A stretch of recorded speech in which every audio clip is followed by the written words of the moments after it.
we'll continue with Paticca Samuppada, a Pali word translated in English is dependent origination, Paticca Samuppada. So there's a sutra, Paticca Samuppada Sutra, because we have talked about it for quite a few weeks ago, and we may have forgotten some part of the concept in there.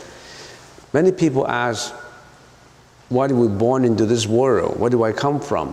Where would I go after I died? What is this existence all about? So it explains all these phenomena. Maybe just have a review today so that we can firmly remember it. Paticca Samuppada. The first one is, look at the Pali side, Avijja Paccaya Sankhara. Usually they chant it out, Avijja Paccaya Sankhara. They chant it out. But right now we don't have to chant it out. Avijja Paccaya Sankhara. It means dependent on ignorance, volitional reaction arises. I go through 3 because 1, 2, and 3 explains the past. 4, 5, 6, 7, 8, 9, 10 explains the present. And 11 and 12 explains the future. So you can explain Paticca Samuppada in 2 ways. One is a sequential time interpretation. The other is a cyclical interpretation. You can, in other words, you can explain it from the perspective of time. You can also explain it from a perspective of space. What is this world made up of? Time and space.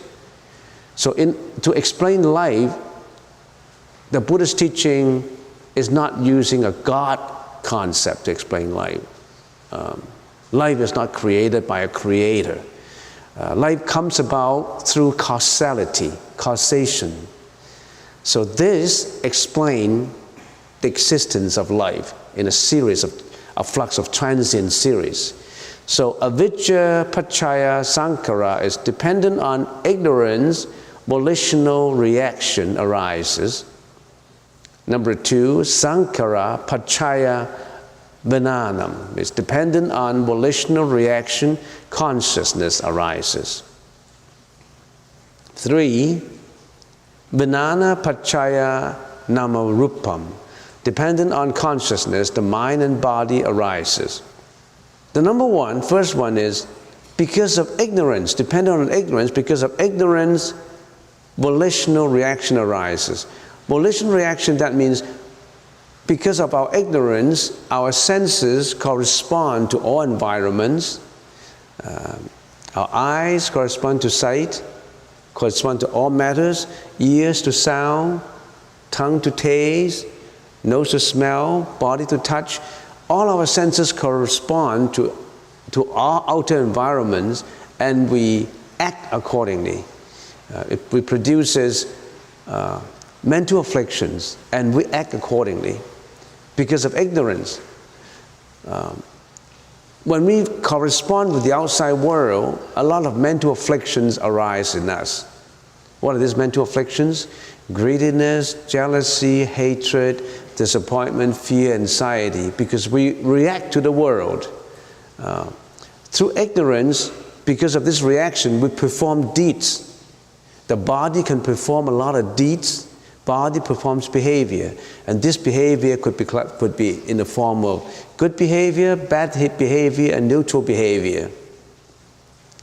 But not just the body behavior perform in the form of behavior to outside environments, we also, our mouth, our creating speech, cursing, lying, slandering, double-tonguing. Our mouth also reacts. Our mind reacts. And of course, the mind is the master controlling the speech and behavior. So all these, when we react with the environments because of our ignorance, we perform karma, karmic energy. Volitional reaction arises. So From a perspective of bad deeds, what did we do? The body can perform killing, stealing, and sexual misconduct for bad deeds. Of course, sometimes you also perform good deeds. So we create karma. So karmic energy, the nature of karmic energy is has three natures. It's either good, bad, or neutral. Sometimes you perform good karma, sometimes bad karma, sometimes neutral karma. So this volitional reaction, that means in the process of reacting to it, we are creating karmic energy. Every thought creates energy. Every speech, every behavior creates energy, karmic energy. And energy would not just disappear and don't worry, you kill somebody. Don't worry, because you kill somebody, you won't. If you never get caught, it does not matter. No, it matters, because you already have created the karmic energy, the energy of killing, of destroying the life of another sentient being. You lie, you think nobody would know about it, but you create the energy already. And just look at it scientifically, according to the conservation of energy, energy never just disappears. They may change form, but it never disappears. It never disintegrates into nothing. It may change form. So because of our ignorance, all this volitional reaction giving rises to karmic energy arises. And when this karmic energy arises, it produces karma. And because of this karma, we have retribution. So depending on volitional reaction, consciousness arises. What is this consciousness? A person, every sentient being has 8 consciousnesses. We have the eye consciousness, the ear consciousness, the nose consciousness, the tongue consciousness, the body consciousness, the mentality, the 6 consciousness. Those are easy to identify. 6 consciousnesses. But there's also the 7th consciousness. We call it the manas consciousness. That is the ego consciousness. Because whenever mental affliction arises, you always attach the ego to it. That ego has been grounded in there since many, many lives ago. You always have that ego consciousness, the 7th consciousness in there, the manas consciousness. And also there is the 8th consciousness, which is called the alaya consciousness, and there is the banking, storage consciousness. So in other words, all these consciousnesses create all these volitional reactions, and when you die, you mean nothing retained? No, it would store in the alaya consciousness, a Sanskrit word meaning banking, storing all the seeds, storing everything in there. It's just like the disk drive in your computer. There are a lot of programs in the computer. There's the keyboard, the front end of the keyboards, like the front, when you key in information, is the keyboards. And then it goes to the program. More or less the program is the 6th consciousness. And the keyboard is more or less your senses, your eyes, your nose, your ears. It gets into the programming and then it will react. When it reacts, it stores immediately into the disk drive. It wouldn't get away. So for everything you've done, there's volitional reaction to it, and it gets all stored in the consciousness, in your consciousness. We call it the alaya consciousness, one of the 8 consciousnesses. Now, number 1 and number 2, we can say, we can ask another question. Where do we come from? How come I get born into this world? By examining number 1 and number 2, you may be able to get the answer. The time perspective of the Buddhist teaching is not just one life. It extends into previous lives. And if you haven't got enlightened, getting away from the loop of reincarnation, you'll roll into the next life. So looking at this present life, you say, where do I come from? When a person dies, your eye consciousness would go. You can't see anymore. You're dead. At the juncture of death, the first consciousness that would be gone would be your eye consciousness. So the doctor rolls into your eyes and you know that, oh, this person is dead. And then your tongue consciousness, your nose consciousness, and gradually your ear consciousness. The ear consciousness would disintegrate, would disappear at a little later stage than the eye and the tongue. So that's the reason why when a person dies, he may not be able to see, he just couldn't feel any taste, no more smell because there's no movement of air, but he still can hear. He still may be able to hear you, even though he's clinically pronounced dead. He may still hear you. So, but all this consciousness would finally go. Your nose, your eye, your nose, your ear, your tongue, your body, your touch consciousness all go. And then what happened to the 6, 7 consciousness? The 6 and the 7 consciousness, the mano and the manas, would shrink together and get stored into alaya consciousness.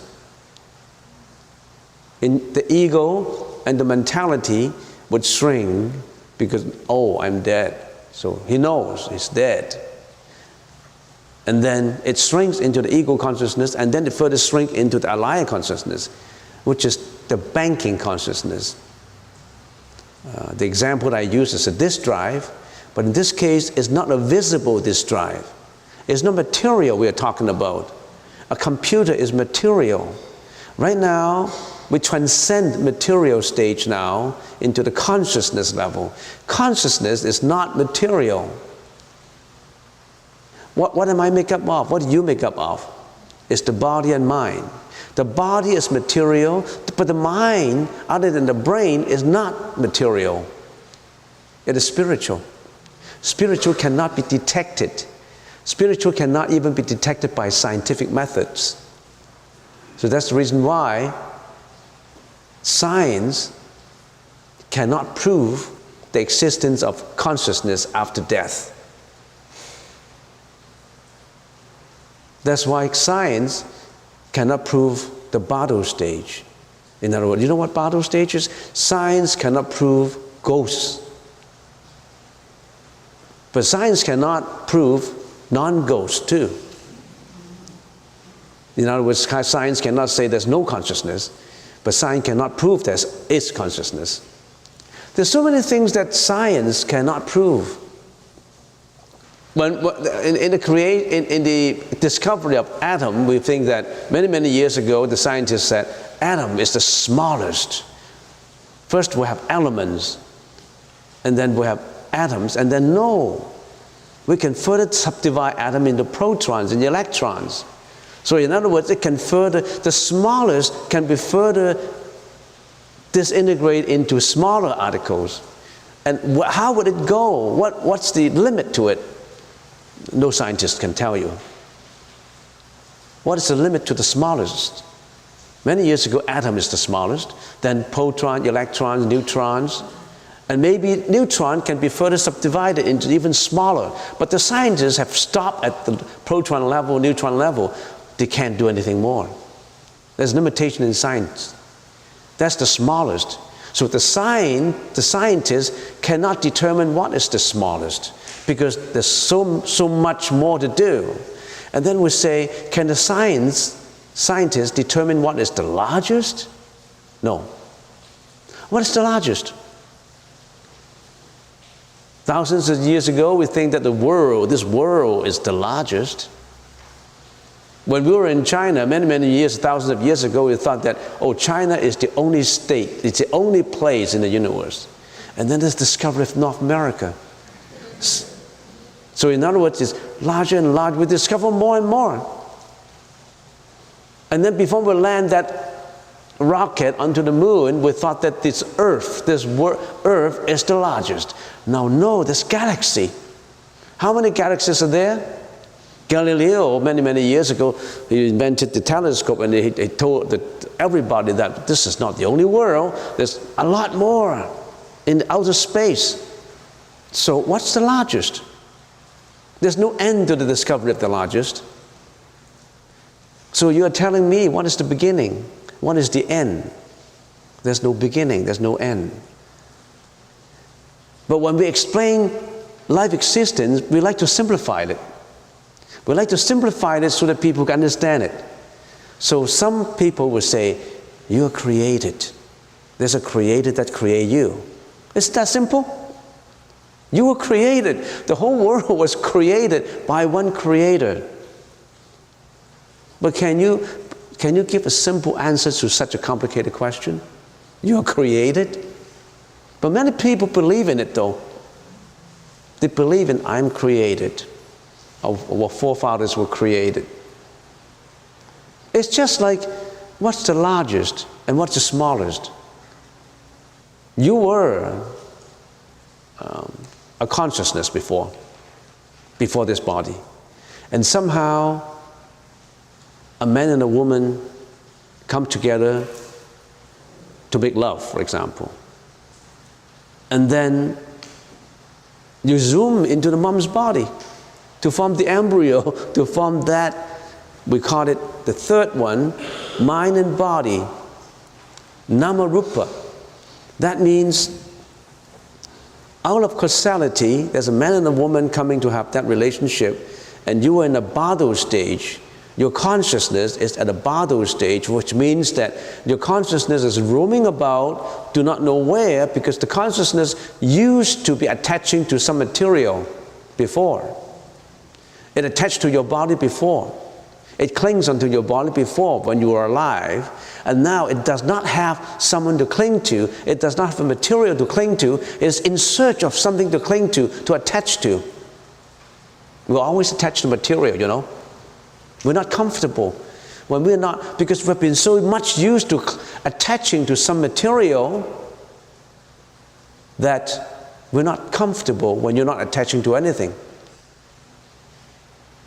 It's just like our mind have been so ignorant that we attach to material. We want fame, we require fame, reputation, money, a mansion, good clothes, beauty, money, everything we want material. We are living in a world of materialistic world. We like to attach to material, right? We're so much used to it.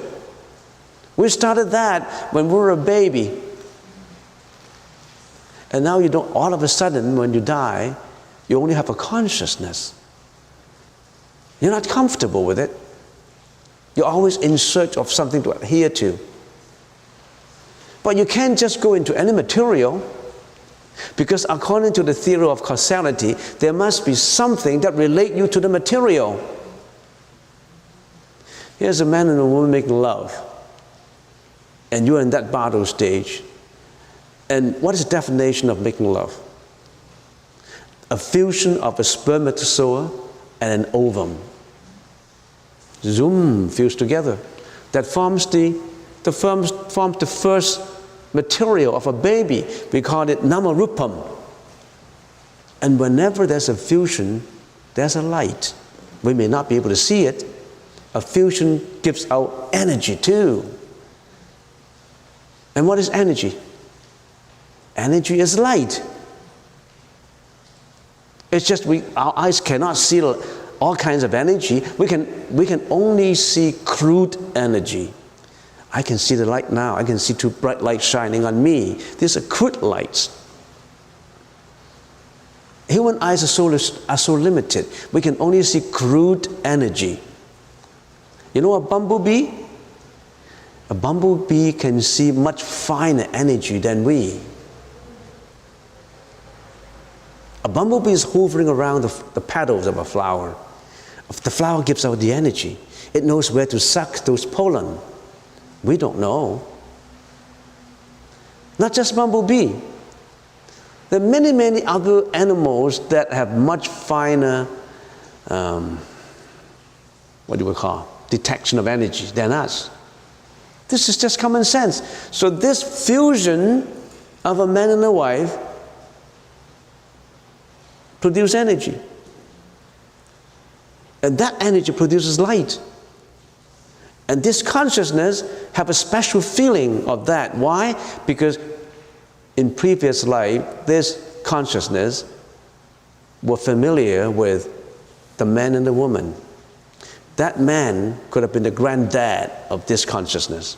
That woman could have been the daughter in many lives ago of this consciousness. They always have some causality that tie them together. That man, this consciousness here, that man owed $6 million and he has to repay him. And this, he has to repay her with $2 million. They have some unfinished business somehow. They have some unfinished business. They zoom into the body and form the Namarupam. And we call it, dependent on consciousness, the mind and body arises. What is mind and body? That Namarupam. Namarupam is the first material inside the body, or we call it the embryo stage. But the Buddha gave it a name. It has a mind, it has a body. The mind is, of course, immature mind. The body is, of course, immature body. Now that explains the past. So you say, why did I get into this world? Because of your ignorance, that you have performed many volitional reactions that create all this karmic energy, and all this karmic energy leads you to your life, and then when you die, you swing into that consciousness, and then you roll into the next life again, you roll into this life again. Every life is like that. And if I am a careful reader, I would ask, you said number one is dependent on ignorance, volitional reaction arises.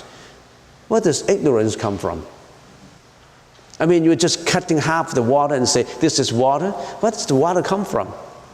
What is ignorance? What gives rise to ignorance? Are you not going to question that? Or you just accept what I said? It's not right to accept whatever I said. You start with ignorance. Well, how come you start with ignorance? Where does ignorance come from? Ignorance comes from what? Ignorance comes from, if I just use, I can go on and on and on, but I just use just one word and then I explain that word, of course. Ignorance comes from causality. Ignorance comes because of many reasons, many causes. And every one of these causes does not have its own nature. Say, for example, if a man kills a woman, of course it's criminally ignorance. Why did he do that? Are there no reason for it? There must be many reasons why that man killed that woman. Of course it's ignorance, right? It's not wisdom. Killing someone is not wisdom, it's ignorance. But where does that killing concept come from? It comes from ignorance. Where does ignorance come from? Ignorance comes from, why did he kill her? There are many reasons to it. And all these reasons tied together is like a labyrinth of reasons, one knot tying each other. And let's examine these reasons. Oh, they're husband and wife. And the man suspected the woman of adultery, for example. Why did he get the suspicion? Well, he saw her having a romance with another guy. But it happened that they just maybe bumped into an old friend at school. Actually, there was nothing like that happened. But because of his jealousy, he created a lot. Why did he have that jealousy? Because at young age, he was brought up that way. In his family, when he was young, he was brought up in a broken home, where the dad and the mom always have this kind of jealousy around, and that affect him. And the reasons can extend on and on and on. How did you identify the first cause, the first reason? So don't say that, what is the first cause of ignorance? You can't identify the first cause of ignorance. Because we always believe in, what is the beginning of that cause? What is the beginning of ignorance? If there's a beginning, there's an end. It's illogical. There's no beginning. There's no starting point and there's no ending point. Spring, summer, autumn, and winter. Which one starts first? You tell me. Spring starts first? preceding spring is winter. If there's no winter, there wouldn't be any spring. So which comes first? In the Niagara Falls, I used to go down there with raincoat, and at one time I was thinking, the water that's coming down, how did it come about like that? Where did the water come from? Does the water originate from the mountain up on the hill, and then this fall happened? Where did the water come from? The water from the crust of the earth, the humidity, and then where did the humidity come from? The humidity come from the rain. Where did the rain come from? The rain from the cloud from the sky, and all this evaporation comes from the water in the ocean. It's a loop. How can you identify the first reason for it? You can go on and on. Ignorance comes from causality, comes from many, many reasons of which there's no beginning. You can't identify the beginning. Yes, you can, only when you transcend temporal wisdom. Only when you are the Buddha. You transcend regular wisdom. We call it Anuttara Samya Sambuddhi. Because using our mind now, which is a polluted mind, we're not in a position to find out that. Because our mind is already polluted. Our mind. It's because our polluted mind, our polluted consciousness that reincarnate into this world. Only when our mind is free from all these pollutants will we be able to know exactly what happened before. And many of the Buddhist disciples ask the same question. Oh, Bhagavate, I want to ask a question. Where did I come from? I want to know the first cause. Am I created? If I don't know the first cause, I'm not going to believe in you, because really I want to know where I came from. And the Buddha always gives this parable to explain it. We call it the parable of poisonous arrow. You like to know about the parable of the poisonous arrow? Shooting arrow. There was a man at the crossroad. It's good to repeat and think about it. There's a man at the crossroad, and then one was traveling on the crossroad, and suddenly an arrow was shooting from somewhere and hit his chest. Not directly into the heart, otherwise he would be dead. Hit into the chest. And he was wounded, seriously wounded on the road. And everybody was flocking on to him and said, what happened? The man was seriously wounded by the arrow. The parable of this is that arrow is the world. It's coming to the world, getting all this suffering. He was seriously wounded by the arrow. And everybody was coming up and see what happened. And one guy said, where did the arrow come from that got into this man's chest? Another guy said, how come the arrow is come from that way or this way? What's the arrow made up of? Is it made up of wood, of metal? And if it's made up of metal, what kind of metal? Is it copper? Is it just a piece of stone? They find out the source of the arrow. But the most important action to do is not to find out where the arrow is coming from. The first is to rush him to the hospital. Get him cured first. Otherwise he'll be dead. You ask too many questions. You want the first cause. You want who created the world, who created you. You ask all these questions of which your polluted mind is not in a position to know. And you ask too many questions, you're dead. You can't save the man anymore. The first is to rush him to the hospital and to treat him. In other words, you follow the Buddhist teaching and the practice to cure yourself, to purify your mind first, and once your mind is all purified, you are in a much better position to know why. So 1 and 2, I explain 1 and 2. 1 and 2 explain the past and a little bit of the present. Why am I here? while I grow, I become the mind and body in my mom's womb, and then developing of the embryo, then I come out, and then I cling to the world, I attach to material, I create a lot of karma, and then when I died, I became shrink into the light consciousness again and roam about and finding another attachment, and then I see another fusion, I get into there again. So we've been rolling that. We've been changing our form, but we haven't changed our consciousness. We've been in the row of existence, rolling into different hotels. 5-star, 2-star, 4-star, bed and breakfast. Only bed and breakfast, no dinner. Well, they're like that. They're hotels like that. The 5-star presidential suite, you roll into a presidential suite, oh, you enjoy everything in life. You roll into a 3-star at worst, you roll into a bed and breakfast, you can only stay in the morning. So you roll into all different hotels, but who roll in there? Who check in and who check out? You yourself. You check in and check out yourself. Nobody else. But you're changing your hotel. You're changing this body. This body is a hotel. You think this body is permanent? No.